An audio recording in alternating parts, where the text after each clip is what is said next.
So, check out what I have for you today. For Halloween, I made a corpse cart and I painted them to a pretty good standard. Still got a lot of finishing touches to do, but I wanted to just jump the gun here and put them up.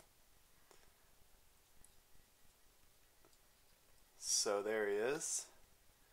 I didn't create a base for him yet because basing for me is always very complicated.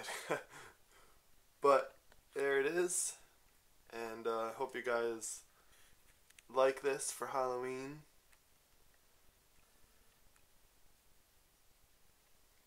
I painted the rats a little purplish, and I painted I think he's a necromancer. I'm not even sure what he is.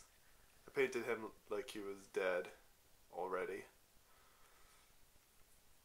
as he should be.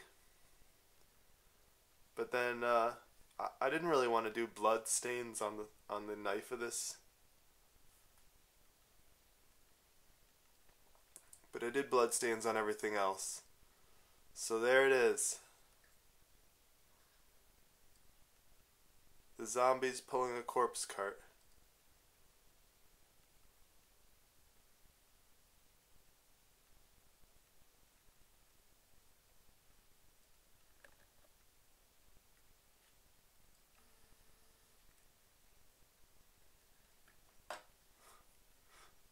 Yep, he wants to fall back.